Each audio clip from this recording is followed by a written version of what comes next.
Okay, आप लोगों को मेरी आवाज आ रही है? जी सर। ठीक है, मैं स्क्रीन दोबारा शेयर कर रहा हूँ।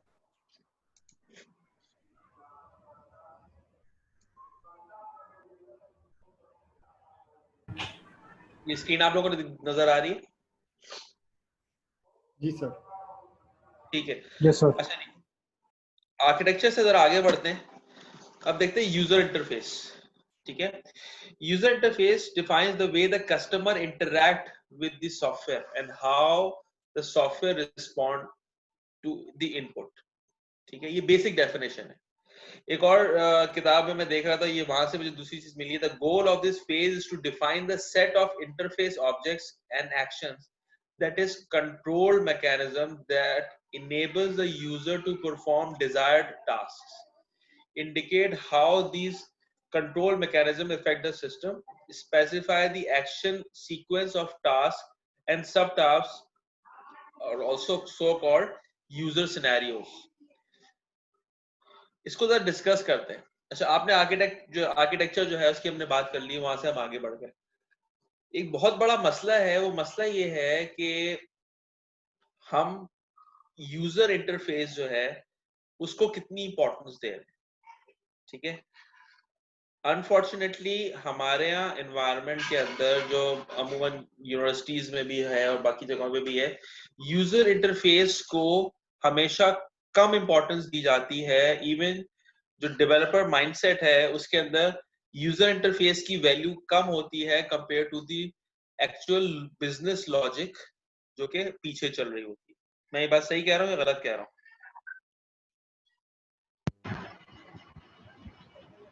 जी सर। जी सर, आजकल तो ऐसा नहीं होता। आजकल तो मैंने देखा है कि यूआई पे मतलब है कि बिजनेस लॉजिक वगैरह भी है, लेकिन यूआई पे भी काफी फोकस किया जाता है कि फोकस किया जाता अ, है, बिल्कुल कि सही मतलब है कह कि रहे हैं।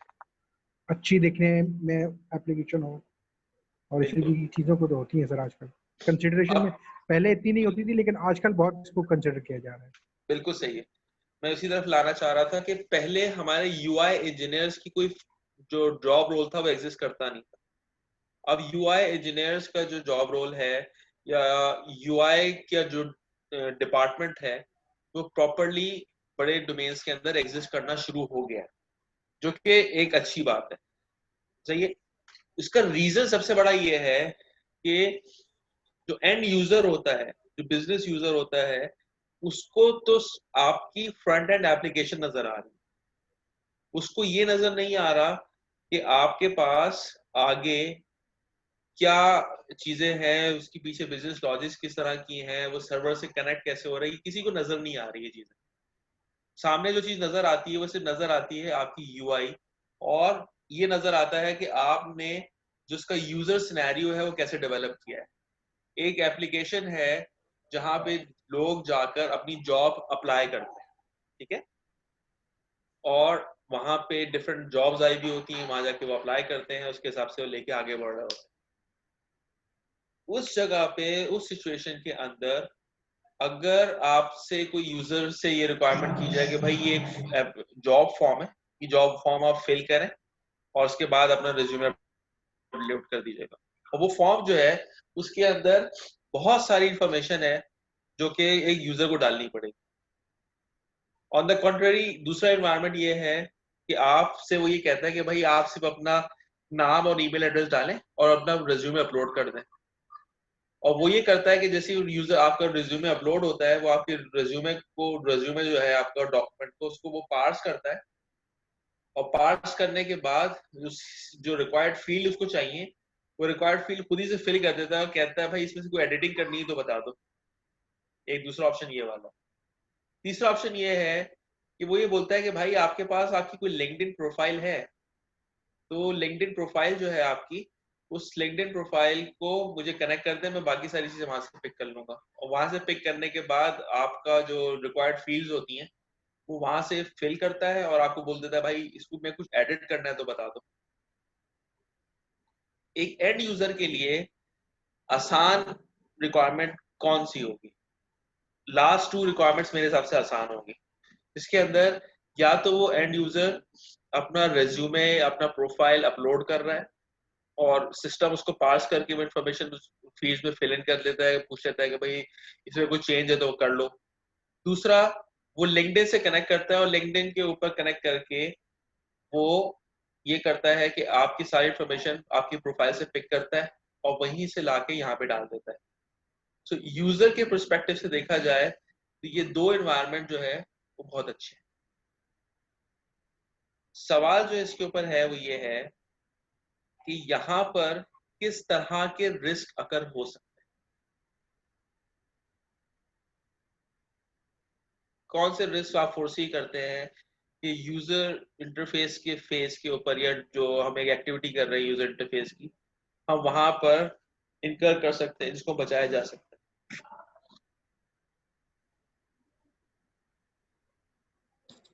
सर यूजर इंटरफेस में जाहिर सी बात है कि हमारे पास ये रिस्क है कि यूजर मतलब कि वो इस चीज़ से बचना चाह रहा है कि मैं, मेरे पास ऑलरेडी अगर लिंक्डइन पे प्रोफाइल है या मेरा सीवी ऑलरेडी बना हुआ है, तो मैं फिर दोबारा दोबारा सारी चीज़ें क्यों वो एंटर करूं। एक तो वो मतलब कि ये यूज़र के लिए एक वो ज़्यादा फैसिलिटेड यूज़र फैसिलिटेशन नहीं होगी इसमें। और सर अगर हम इसको लिंक्डइन से या किसी और ऐसी साइट से इसको लिंक अप कर देते हैं और उससे अगर हम उठाते हैं, तो फिर वहाँ पर हमारे पास वो जो भी लिंक्डइन का अकाउंट है या कोई और ऐसी हमारे पास एप्लीकेशन है, उससे अगर हम उसको कनेक्ट कर रहे हैं, तो फिर वहाँ पर उस हमारे अकाउंट की यानी लिंक्डइन के अकाउंट की सिक्योरिटी का इशू आ सकता है कि उससे कोई हमारी ऐसी इंफॉर्मेशन जो हम उसको ना देना चाहें वो भी उससे एक्सेस करके और उसको वो गलत यूज कर सके। ठीक है, और इसके अलावा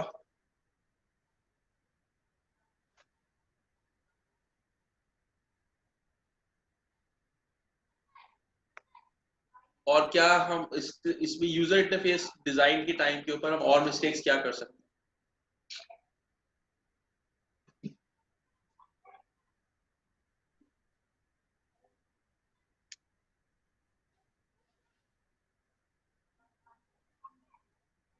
एक एग्जांपल मैं आपसे शेयर करता हूँ। एग्जांपल ये है कि जब आप किसी बिजनेस यूजर को इंटरेक्ट करवाएंगे, मिसाल के तौर पे इसी एग्जांपल को थोड़ा सा आगे बढ़ा, ये इंफॉर्मेशन जो है जिसके अंदर उसको फॉर्म पे सारी चीजें फिल करनी है, क्या ये सारी इंफॉर्मेशन जॉब लेने के लिए जरूरी है, या जॉब लेने के लिए वो डॉक्यूमेंट होना काफी है?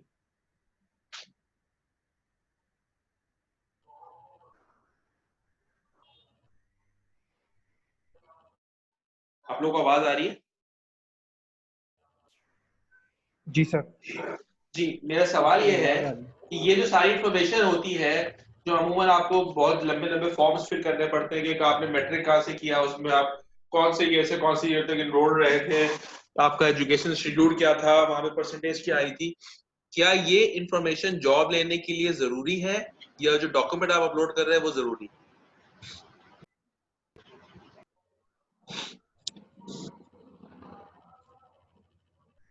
सर डॉक्यूमेंट में अगर ये सारी चीज़ें मेंशन होगी तो फिर हमें ज़रूरत नहीं है कि फिर हम फॉर्म में दोबारा से यही सारी इंफॉर्मेशन उससे लें। एग्जैक्टली, क्योंकि एंड में हम डॉक्यूमेंट तो अपलोड करवा ही रहे हैं उससे। ठीक है, जी तो सर। ये रिक्वायरमेंट किसकी है, ये कौन है जो हमसे ये रिक्वायरमेंट मांग रहा है, ये सिस्टम सर में ये रिक्वायरमेंट क्यों मांगी जाती है? सर ये तो जो साइट बनवा रहा है उसकी अपनी एग्जैक्टली सर रिक्वायरमेंट ताकि होगी।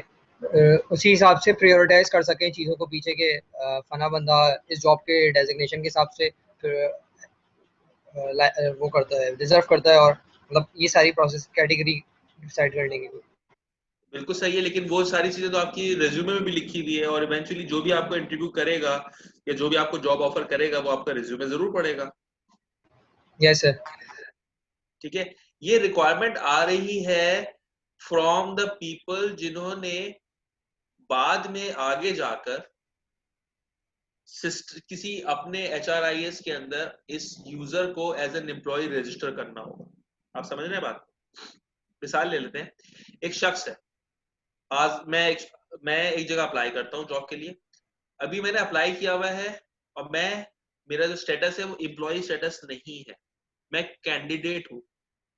मैं जिस तरह से और लोगों ने अप्लाई किया हुआ उस पोजीशन के लिए मैंने भी अप्लाई किया हुआ है। अगर कैंडिडेट लेवल के ऊपर मैं अपनी बहुत सारी इंफॉर्मेशन दे देता हूँ तो वही डेटाबेस पे सेव हो जाएगी।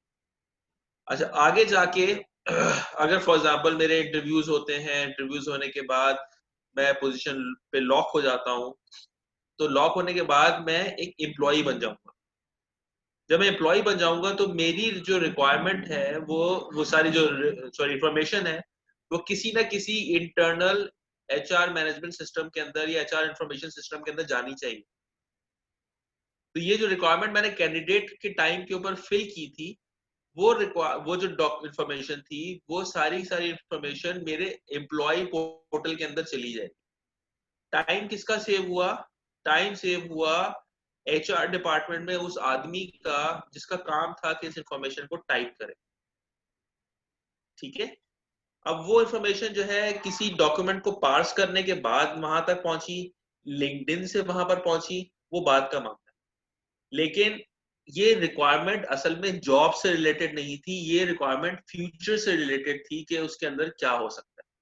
दूसरी रिक्वायरमेंट, दूसरा जो रीजन हो सकता है इस इंफॉर्मेशन का वो ये हो सकता है कि वो ऑर्गेनाइजेशंस जहां पर जो एम्प्लॉय का किसी जॉब के ऊपर अप्लाई करने का जो रेट है वो बहुत ज्यादा है। मिसाल के तौर पे कोई सिंपल पोजीशन है, फॉर एग्जांपल बैंक मैनेजर की पोजीशन है या बैंक के रिलेशनशिप ऑफिसर की पोजीशन है, तो वहां पर एक एक एप्लीकेशन की एक एक पोजीशन के अगेंस्ट सैकड़ों सीवीज आ रहे होते हैं।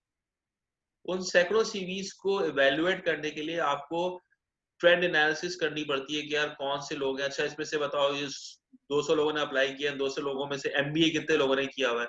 सर 50 लोगों ने किया हुआ है। अच्छा जी, 50 लोगों में से कितने हैं जिन्होंने फाइनेंस में एमबीए किया है? सर ये 75 लोग हैं। अच्छा जी, 75 लोगों में से कितने लोग ऐसे हैं जिनकी जीपीए 3 एंड अबव है? उन्होंने कहा सर ये 25 लोग हैं। अच्छा जी, इन 25 लोगों में से कितने लोग हैं जिनका पास्ट एक्सपीरियंस बैंकिंग का है? उन्होंने कहा जी 10 लोग हैं। ठीक है भाई, काम करो, इन 10 लोगों को इंटरव्यू के लिए बुला लो। ठीक है, तो ये इंफॉर्मेशन जो है आपको या तो ट्रेंड एनालिसिस में काम आती है या आपको काम आती है जब आप अपने एचआरआईएस की तरफ किसी कैंडिडेट को एज एन एम्प्लॉय मूव कर रहे हो। सो कहने की बातें क्या है, या ये जो आपसे बातों की तमहीद बांधनी थी वो तमहीद क्या है कि एज समबडी जो कि यूजर इंटरफेस डिजाइन पे काम कर रहा है, उसको अपने क्लाइंट को एजुकेट कराने की जरूरत है कि कौन सी इंफॉर्मेशन होनी चाहिए और कौन सी इंफॉर्मेशन नहीं होनी चाहिए। उसका सवाल ये, उसका आगे से लॉजिकल आर्गुमेंट जो आपके पास आएगा वो ये आएगा कि भाई ये सारी इंफॉर्मेशन होनी चाहिए बिकॉज ये सारी इंफॉर्मेशन मैं यूज करूंगा। उसका जवाब बिल्कुल सही है, लेकिन यहाँ पर जो कन्वेंस करने की बात है वो ये है कि सर यूजर एक्सपीरियंस जो है ना आपका, वो आपका खराब हो जाएगा। बहुत सारे कैंडिडेट्स या बहुत सारे लोग जो एक जॉब के लिए अप्लाई करते हैं वो अपना फॉर्म फिल नहीं कर पाते बिकॉज ऑफ इंटरनेट कनेक्शन, या ऑफिस से बैठ के वो फॉर्म फिल कर रहे होते हैं किसी नई जॉब के लिए, तो ऑफिस में उनको टाइम नहीं मिल पाता और वो बीच बीच में अपनी स्क्रीन छुपा छुपा के काम कर रहे होते हैं। तो ऐसी सूरत के अंदर वो अपना फॉर्म फिल नहीं कर पाएंगे। इवेंचुअली होगा ये कि जहां पर किसी भी जॉब के ऊपर 100 लोगों ने अप्लाई करना है, हो सकता है 90 लोग अप्लाई करें, 10 वो लोग हैं जिन्होंने अप्लाई नहीं किया बिकॉज ऑफ एनी रीजन। लेकिन उन 10 लोगों में से हो सकता है कि आपका सबसे जरूरी कैंडिडेट जो था या सबसे राइटफुल कैंडिडेट जो था वही नहीं आया। तो इवेंचुअली आपका कंपनी का नुकसान है, क्योंकि एम्प्लॉय एक दफा किसी पोजीशन पर आ जाता है तो उसके बाद उसको एक टाइम लगता है सिस्टम से बाहर निकलने में। ऐसा नहीं होता कि आप उसको ऑनबोर्ड करते हैं, एक हफ्ते बाद बोलते हैं भाई सॉरी गलती हो गई, आपको हायर कर लिया, आप जाओ, हम किसी और को हायर करेंगे। It doesn't work that way ना। हमारे साथ अगर हो हमें भी अच्छा नहीं लगेगा। सो इस पॉइंट ऑफ व्यू से एजुकेट करना जरूरी है टू द कस्टमर कि आप ये काम कर रहे हो। अच्छा, सवाल जो रिस्क है इसके अंदर, वो रिस्क यही वाला है कि आप जब यूजर इंटरफेस बना रहे हैं या यूजर सिनेरियोज डेवलप कर रहे हैं, तो आप आया सिस्टम को आसान कर रहे हैं या सिस्टम को मुश्किल बना रहे हैं। आज ग्रुप के ऊपर मैंने एक सुबह तस्वीर आप लोगों से शेयर की थी, वो देखी थी आप लोगों ने? जी सर।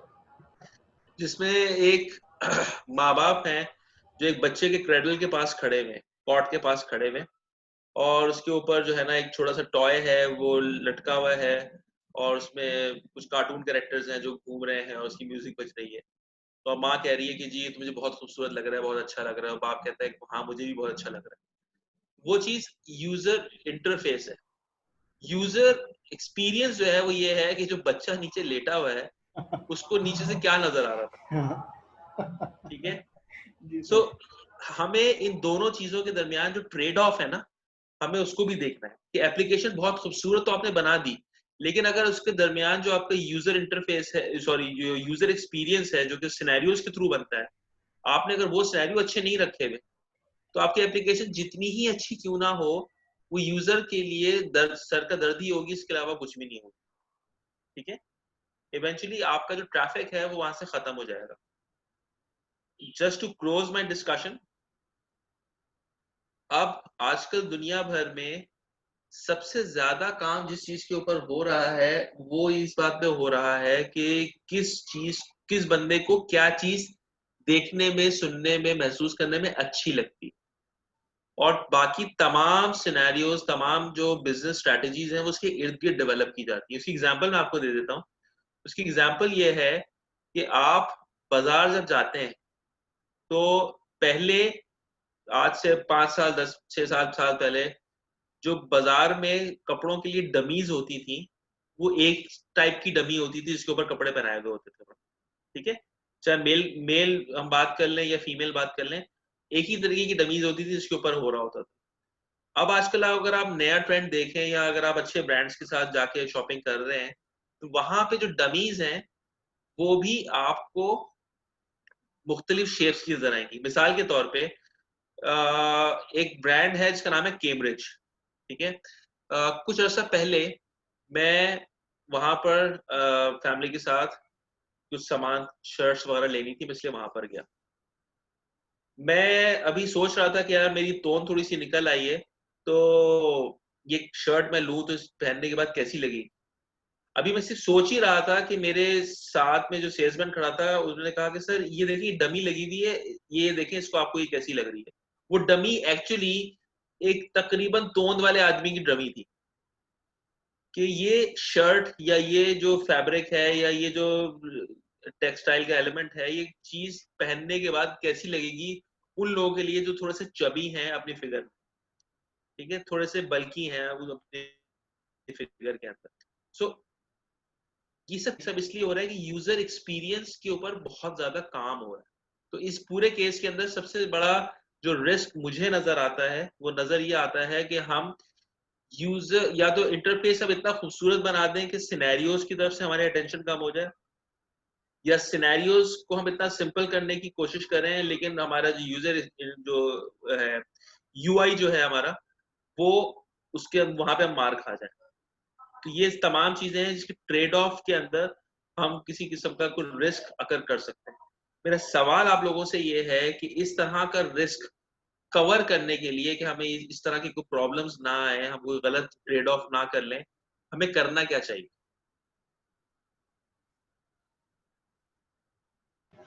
वाई फ्रेम डायग्राम बनानी चाहिए sorry, sir. Why frame diagram जो होती है, इसकी डेटा फ्लो डायग्राम्स जो होती हैं स्टार्ट के बिल्कुल अंदर, सही कह मतलब रहे एक हैं, बिल्कुल सही कह रहे हैं। अभी तो हम यही काम करेंगे क्योंकि हमने अभी डेवलपमेंट स्टार्ट नहीं की, वो तो आगे डेवलपमेंट फेज जब शुरू होगा वो काम हम तब करेंगे। आप बिल्कुल यस सही कह सर। रहे हैं, हम वायर फ्रेम्स बनाएंगे। वायर फ्रेम्स के साथ आप करेंगे क्या? What will happen with the wire frames?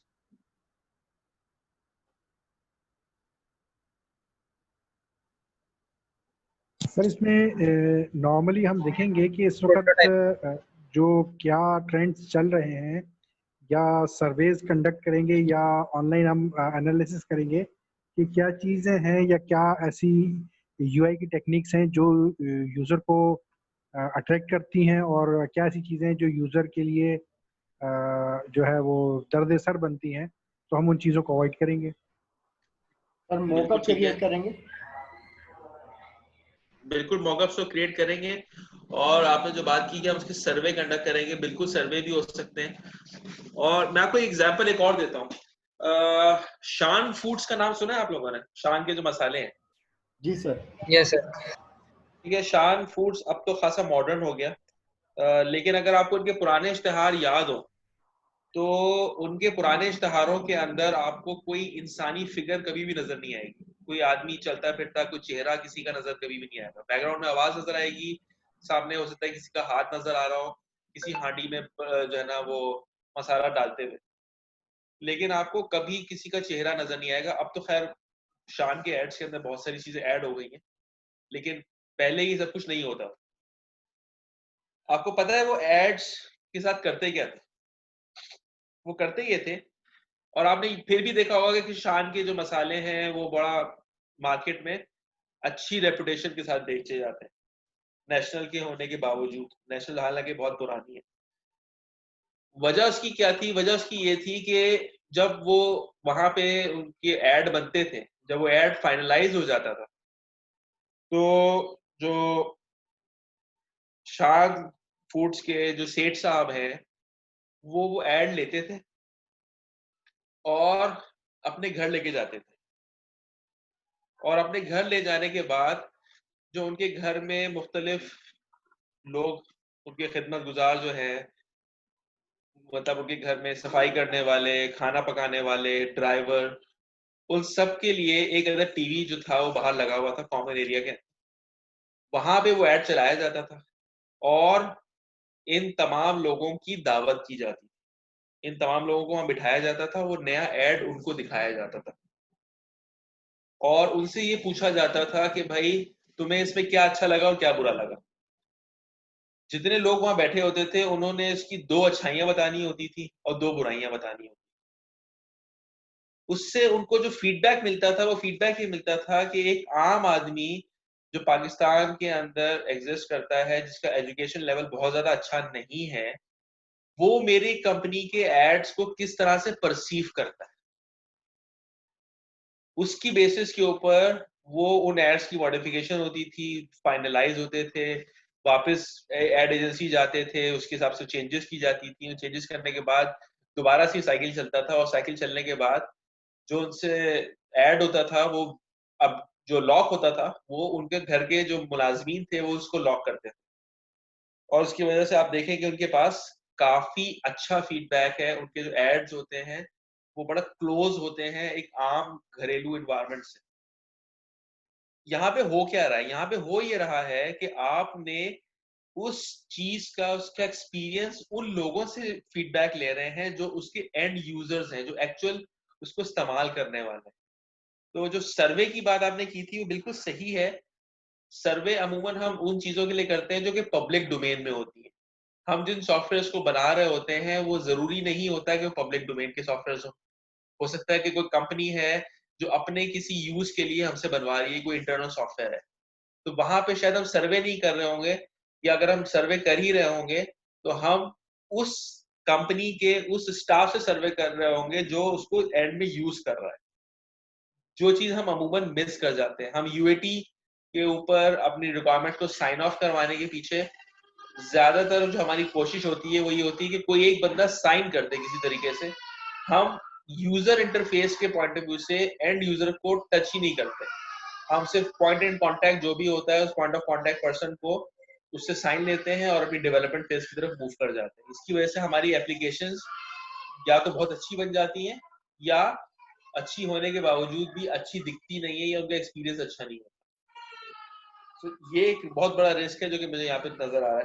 इसके अलावा कोई और चीज आपको नजर आती है या फिर हम अगले वाले फेज की तरफ मूव करें? सर इसमें ये चीज वाकई में है, होती है हमारे यहाँ पे कि मेजॉरिटी ऑफ द टाइम जब हम एप्लीकेशन बना रहे होते हैं तो अब जो हमारी जो सॉफ्टवेयर डेवलपमेंट कंपनी है वो भी उनके लीड या जो उनके मैनेजर्स हैं या उनसे वो कम्युनिकेट कर रहे होते हैं, तो उनकी एमआईएस या बाकी चीज़ें तो उनके हिसाब से उनको पता है कि उन्होंने यूज़ करनी है, वो डिज़ाइन करवा लेते हैं।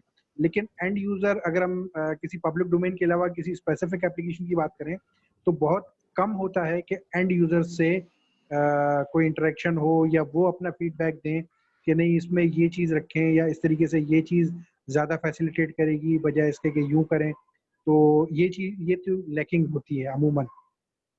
सर इसमें एक बेटर बिल्कुल सही है। मेरी आवाज आ और रही आप है? देखिए कि उसकी वजह से होता क्या है, अब आप ये चीज को हम लोग बहुत लाइट लेते हैं, या वो कंपनी जो आपसे सॉफ्टवेयर डेवलप करवा रही है वो चीज को बहुत लाइट ले रही होती है, क्या क्या फर्क पड़ता है, हमने धोखे कर दिया ना।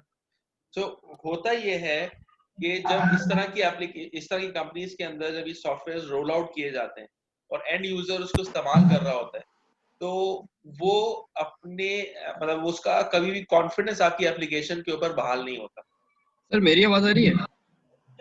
जी आवाज आ रही है सर एक चीज और भी होती है इसके अंदर, कभी कभी बताइए। हम लोग जो है कोई सॉफ्टवेयर ऐसा डेवलप करते हैं कि कुछ सिक्योरिटी के लिहाज से कि नहीं यार ये यूजर इस तरह से सिक्योरिटी की कुछ पॉलिसीज को फॉलो अप करता हुआ चले। अभी रिसेंटली हमारे साथ ये हुआ ऑफिस के अंदर कि हमने जो एक ऑटोमेटेड जनरेटेड पासवर्ड होता है, अब वो सिस्टम जनरेट करता है, उसके बाद जब यूजर उसमें रजिस्टर्ड करता है अपने आप को रीअगेन, तो वो चेंज पासवर्ड के स्क्रीन पे आता है। उसके अंदर ये होता है कि हमने एक पॉलिसी रखी हुई थी कि इतने स्पेशल कैरेक्टर होने चाहिए ताकि उसका पासवर्ड इनसिक्योर ना हो। लेकिन जब यूएटी फेस में वो एप्लीकेशन गई, उन्होंने कहा भाई ये पॉलिसीज तो आपने बिला वजह लगाई हुई है, क्योंकि वो एप्लीकेशन है ऑर्डर बुकर की, तो वो जो आउटलेट वाले होंगे वो ऑर्डर बुकर जरूरी नहीं है कि एजुकेटेड ही हो। तो बिल्कुल उन्होंने सही। कहा भाई आप ऐसा पासवर्ड लगाएं कि वो अपना नाम भी रख सके। तो यहाँ पे हमें फिर मोल्ड करना पड़ जाता है, लेकिन सबसे बड़ा रिस्क यही होता है कि हमारी सिक्योरिटी भी डाउन हो जाती है इस फैक्टर में जाके, बिल्कुल सही है। अगर हम उनकी रिक्वायरमेंट को फॉलो अप करते हैं। बिल्कुल। अच्छा, मेरा एक सवाल है आप लोगों से, आप में से किसी का स्टैंडर्ड चार्टर्ड का अकाउंट एग्जिस्ट करता है?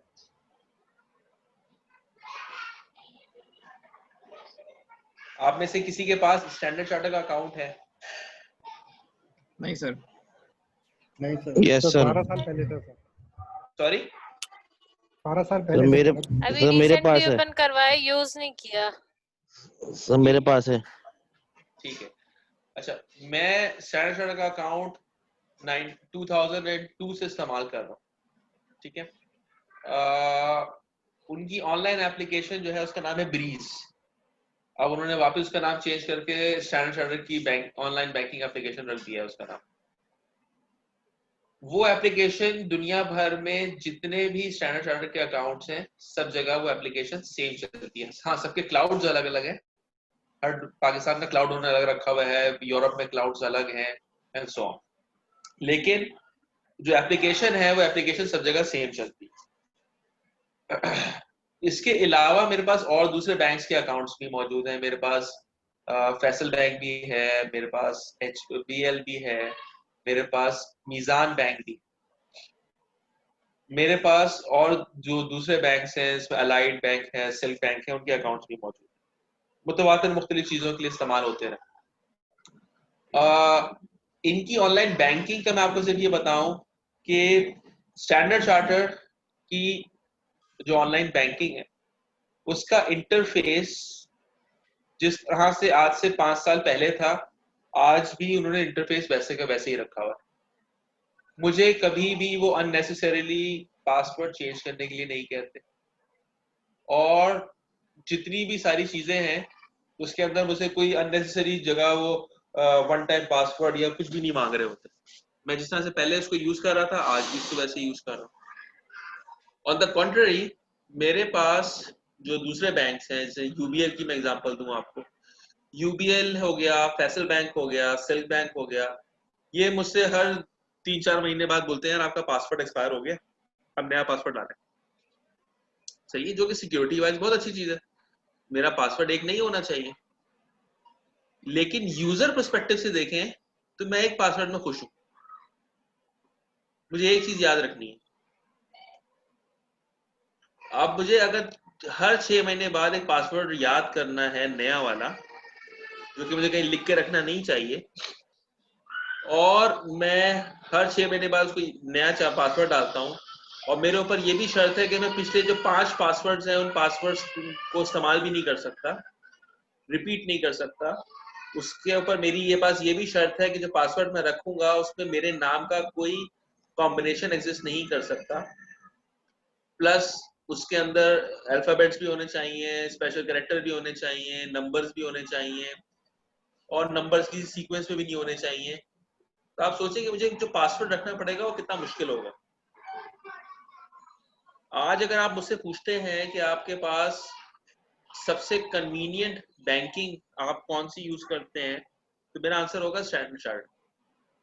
अच्छा, मजे की बात ये कि आपने अभी पिछले कुछ सालों के अंदर यूबीएल के ऊपर अटैक सुन लिया, आपने अस्करी पे भी अटैक सुन लिया, आपने और दूसरे बैंक्स हैं 2-3 और जिनके ऊपर आपने अटैक सुन लिया, इनफैक्ट स्टेट बैंक के ऊपर आपने अटैक सुन लिया। स्टैंडर्ड चार्टर्ड के ऊपर आपने कहीं कोई अटैक नहीं सुना, और ना सिर्फ पाकिस्तान में, ग्लोबली। तो ऐसा क्या है कि वो ये सिक्योरिटी किस तरह से मेंटेन करते हैं, और यूजर इंटरफेस, यूजर जो एक्सपीरियंस है उनका वो भी अच्छा है। सो हम बाज़ दफा ऐसी चीजों में फंस जाते हैं जिसमें हमें लगता है कि यार ये देखो, हम 3 महीने बाद या 6 महीने बाद जो हम पासवर्ड चेंज कर रहे हैं ना, उससे आपकी एप्लीकेशन और आपके जो यूज नेटवर्क एनवायरनमेंट है ना, वो सिक्योर हो रहा है, जबकि ये काम जरूरी नहीं है। अमूमन फ्रॉड्स उन जगहों पे ज्यादा होते हैं जहां पे बार बार चेंजेस आ रही होती है। पासवर्ड चेंज की सिचुएशन के अंदर फ्रॉड्स होने के चांसेस भी उसी हिसाब से बढ़ जाते हैं। सो कहने की बात यह है कि बाज़ दफा हम जो है अपने एक सर्टेन रिक्वायरमेंट को सेट करने के लिए, चीजों को सिक्योर या पॉइंट ऑफ व्यू से करने के लिए, हम चीजों में अननेसेसरी तौर पे चीजों को ऐड कर देते हैं, जिसकी वजह से आपका यूजर एक्सपीरियंस जो होता है वो बहुत बुरा हो जाता है। अच्छा, सबसे बेहतरीन user interface point of view से अगर मैंने कोई बैंकिंग एप्लीकेशन यूज की है, मैं अपने एक्सपीरियंस की बात कर रहा हूँ, वो मीजान बैंक की है। कि मीजान बैंक की जो यूजर इंटरफेस है वो जबरदस्त है। उसमें जिस हिसाब से वो यूजर को लेके चलता है वो बहुत अच्छा है, लेकिन एक्सपीरियंस पॉइंट ऑफ व्यू से हर 3 महीने बाद या 6 महीने बाद मुझसे कहता है पासवर्ड चेंज करो, और यही सारी बात के पुराने पासवर्ड नहीं होंगे, ये नहीं होगा, वो नहीं होगा। मेरा जो एक्सपीरियंस है वो उस एक्सपीरियंस की को तेल कर देता है कि यार मैं अब क्या करूं, क्योंकि मैं तो फंस गया, एक नई चीज अब याद करके रखनी पड़ेगी मुझे। सो ये एक ट्रेड ऑफ होता है। यूजर इंटरफेस या यूजर सिनेरियोज जो हैं वो इट्स अ ट्रेड ऑफ, कि जहां पे आपने इस चीज को देखना है कि हमें आया इसकी जरूरत कितनी है। आपने जो एग्जांपल दी है, सॉरी मैं नाम आपका भूल गया, कि किस डोमेन के था ये सॉफ्टवेयर आपका जिसमें आपने ये वन टाइम पासवर्ड डाला था? सर ये ऑर्डर बुकिंग एप्लीकेशन बन रही है। ऑर्डर बुकिंग की एप्लीकेशन बनाई ऑर्डर हम लोग बना रहे हैं, एक ऑर्डर बुकिंग के लिए एप्लीकेशन ना, तो उसके अंदर ये चीज हमें फिर मोल्ड करनी पड़ी। अच्छा, एक चीज और भी होती है। एक तो ये सिक्योरिटी का लूप बैक आ जाता है, दूसरा ये होता है कि बार बार मॉडिफिकेशन, एक लाइव प्रोजेक्ट अगर होता है तो उसमें आगे का स्कोप देखते हुए ही काम करना चाहिए। अब लेकिन बार बार मॉडिफिकेशन आ जाती है तो जो यूजर लेवल पे वो चीज जाती है तो वो कहते हैं जी फर्स्ट टाइम हमारा तो ऑप्शन इधर था, अब आगे जब वो देखते हैं 1-2 महीने बाद कहते हैं अब ये ऑप्शन इधर आ गया, हमें भी नहीं पता हमारी फंक्शनलिटी कैसे चल रही है, क्योंकि एंड यूजर का पता नहीं होता वो एजुकेटेड है या अनएजुकेटेड है, उसमें प्रॉब्लम आ जाती है। जबकि आगे हम लोग अपनी एप्लीकेशन को तो मोल्ड कर रहे होते हैं जी, ये फ्लैपर दे दिया है, पैनल दे दिया, लेकिन वो फंस जाते हैं बेचारे उसके अंदर। तो स्कोप देखना ज्यादा जरूरी होता है यूआई डिजाइन करते वक्त। और इसके अंदर बहुत बड़ा एलिमेंट जो आपने बात अभी की है वो आर्किटेक्चर का भी होता है। अगर घर बनाते हुए आज की मेरी जरूरत है या अगले 5 सालों की मेरी जरूरत है कि मैं सिंगल स्टोरी घर मेरे लिए काफी है, ठीक है, तो वो फिर आगे उसको मोल्ड नहीं कर पाएंगे। एग्जैक्टली। तो जब मैं घर बनाऊंगा और मैं सिर्फ ये सोच के बनाऊंगा कि यार इसकी जिंदगी भर सिंगल स्टोरी रहना है, तो शायद मेरे 5-6 साल तो अच्छे गुजर जाएंगे, लेकिन 5-6 साल के बाद अगर जब फैमिली बड़ी होती है और आपको अपने घर को एक्सपेंड करने की जरूरत पड़ती है, वहां फंस जाते हैं, आपका आर्किटेक्चर आपका साथ नहीं देगा। लेकिन एक चीज सर हमारे यहाँ जो होती है अमूमन हम लोग ये देख रहे होते हैं कि हम क्रिएटर भी और जो बनवा रहे होते हैं वो लोग भी, कि वक्ती तौर पे ये एप्लीकेशन हमें इस तरह चाहिए आप बस दे दें, ना बनाने वाला उसको देखता है कि उसका स्कोप कहाँ जाएगा, और ना जो बनवा रहे होते हैं वो भी नहीं देखते। इसका सबसे ज्यादा लूप बैक ये आ जाता है, मसला यहाँ भी फंस जाता है कि आज मैं 50 यूजर की सोच रखते हुए एप्लीकेशन डिजाइन कर देता हूँ, कल को जब 5000 यूजर आ जाते हैं तो एप्लीकेशन वहां जाके फंस जाती है। बिल्कुल सही। तो ये भी इसका एक रिस्क फैक्टर है। अच्छी आपने एग्जांपल दी कि हम ट्रैफिक को एक डिफरेंट अजम्पशन के साथ लेके चल रहे होते हैं, तो उस पॉइंट ऑफ व्यू से जो है हमें थोड़ा सा उसको फोर्स ही करना चाहिए कि आगे ये चीज किस तरह से बढ़ेगी, और किस तरह बढ़ेगी तो किस तरह से इसको लेके चल सकते हैं। आपका डिजाइन जो है वो कितना स्केलेबल है, ये बहुत मैटर करता है इन सारी चीजों के अंदर। बिल्कुल सही है। अच्छा, तो यूजर इंटरफेस के हमने मामला डिस्कस किए। आर यू ओके, हम आगे बढ़ सकते हैं? Yes sir. अच्छा, एक और सवाल ये, मुझे लास्ट क्लास में आप में से किसी ने ये बात की थी कि हम आगे बढ़ने के बाद डिसाइड करते हैं कि यार एक मिनट यार, हमने इसको डॉट नेट में बना लिया, हमें जावा में बनाना चाहिए और हमने इसकी जो एप्लीकेशन, इसकी जो लैंग्वेज है ना, उस लैंग्वेज को चेंज करना है। ये काम अगर हम डेवलपमेंट टाइम में या डेवलपमेंट फेज में जाके डिसाइड कर रहे हैं कि हमने इसको किस चीज में डेवलप करना है, तो ये हम बहुत बड़ी गलती कर रहे हैं। उसका रीजन ये है कि आप जिस वक्त अपना प्लेटफॉर्म डिफाइन करते हैं, आपको उस वक्त ही अपनी लैंग्वेजेस और बाकी चीजों के ऊपर भी कंट्रोल रखना चाहिए। अच्छा, ये चीज यहाँ पे खत्म नहीं होती, अभी उसको डिस्कस करेंगे डिटेल से, इसको जरा पढ़ लेते हैं। Platform defines on which software will such application run। For example ये एप्पल पे चलेगा, एंड्रॉइड पे चलेगा, विंडोज पे चलेगा, लिनक्स का कोई वर्जन होगा उस पे चलेगा, या ये किसी गेमिंग कंसोल के ऊपर चल रहा होगा, या किसी ऐसे कंसोल पे चल रहा होगा जो कि सिर्फ उसी वो हार्डवेयर होगा जिसके ऊपर इसको आपने बनाया है। जैसे आप अगर बात करते हैं किसी सॉफ्टवेयर की जो किसी फ्रिज में लगा हुआ है, जो किसी माइक्रोवेव में लगा हुआ है, तो वो सिर्फ उस हार्डवेयर के हिसाब से बन रहा होगा। तो ये एक तो आपने प्लेटफॉर्म में डिफाइन करना है कि ये जो सॉफ्टवेयर आप बना रहे हैं ये किस प्लेटफॉर्म के लिए डिफाइन कर रहे हैं। एक चीज तो ये होगी। अगला ये है कि experts on the system being developed on plan for software evolution. Evolution क्या चीज होती है, या इवॉल्व होना क्या होता है?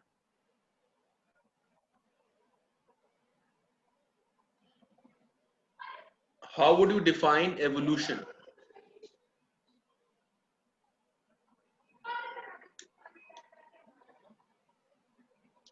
आपको आवाज आ रही? सर सॉफ्टवेयर प्रोटोटाइपिंग के लिए सुनाइए। सर फ्लो बोलेंगे इसको, सॉरी, उस सॉफ्टवेयर का पूरा फ्लो को बोलेंगे एवोल्यूशन मे बी। ये सर इसको हम ये कह सकते हैं कि ये आगे प्रोटोटाइपिंग चल कहते के हैं। कितनी सस्टेनेबल रहेगी, कि ये सस्टेन कर पाएगी। यानी कि आज हम बना रहे हैं तो आज से 10 साल के बाद ये प्लेटफॉर्म या ये अगर जो भी हम चूज कर रहे हैं तो क्या ये उसको सपोर्ट कर पाएगी, या उससे बाद अगर हम 10 साल के बाद हमें कुछ चेंज तो नहीं करना पड़ेगा, या हम इसी प्लेटफॉर्म पर रहते हुए इसके अंदर मजीद चेंजेस और अपडेट्स कर सकेंगे या नहीं कर सकेंगे। बिल्कुल सही है। अच्छा, मैं सॉफ्टवेयर से हटके एग्जांपल देता हूँ एवोल्यूशन की। एवोल्यूशन के बारे में एक स्टोरी आपने सुनी होगी, और वो स्टोरी कितनी सच है झूठ है पता नहीं, बिकॉज ये उस स्टोरी उस वक्त की है जब हिस्ट्री लिखी नहीं जाती थी किसी भी फॉर्म में। ये उस वक्त की स्टोरी है जिस वक्त इंसान ने बोलना भी शुरू नहीं किया था। ठीक है, वो स्टोरी ये है कि जी इंसान जो है वो पहले एक जरासीम हुआ करता था। जरासीम ने मिलके जो है ना वो कोई मछली है इस तरह की फॉर्म डेवलप होती है। इसके बाद वो पानी से सर बाहर निकालना शुरू करता है और जो है ना कोई मगरमच्छ इस तरह की चीज बन जाती है, और चलते चलते वो फिर बंदर बनता है, और बंदर के बाद उसकी दुम गायब हो जाती है तो वो गोरिल्ला बन जाता है, और गोरिल्ला बनने के बाद वो आहिस्ता आहिस्ता इंसान की शेप ले लेता है। तो इसको कहते हैं, ये डार्विन की थ्योरी है जो मैंने आपसे बुरे से अल्फाज में शेयर की है। डार्विन ये कहता है कि इंसान की एवोल्यूशन जो है वो क्रोमोसोम्स के थ्रू हुई थी, और इस तरह से लाइफ फॉर्म दुनिया में जनरेट हुई है। दो इस तरह से जो है ना हम आगे आज जो इंसान है वो इस तरीके से। जो जराफे हैं या जिराफ, वो उनकी गर्दनें इसलिए ऊंची हो गई क्योंकि जो छोटे जानवर थे उन्होंने जानवरों उससे दरख्तों के पत्ते खा लिए, और उनको बहुत ऊंची करके अपनी गर्दन वो पत्ते खाने पड़ रहे थे। तो इवेंचुअली उनकी जो ग्रोथ थी वो इस तरह से हो गई कि उनकी गर्दनें लंबी हो गई। ठीक है, छिपकलियां हो गई, कॉकरोच वो छिपकलियां हो गई, या फिर आपके जो क्रोकोडाइल्स होते हैं, ये सब एक फैमिली है। ये सब इवॉल्व होते रहे और जिस जिस जगह जाते रहे उसके हिसाब से अपनी शेप लेते रहे। अब इसमें कितना सच है कितना झूठ है मुझे नहीं पता, ना ही हम उसको डिस्कस कर रहे हैं फिलहाल। लेकिन वो बात जो कर रहा है वो ये कर रहा है कि विद टाइम ये जितनी स्पीशीज हैं, यानी इंसान जो है या ये जानवर जो है, ये विद टाइम अपनी चीजों के अंदर इवॉल्व होते चले गए अपनी जरूरियात के हिसाब से।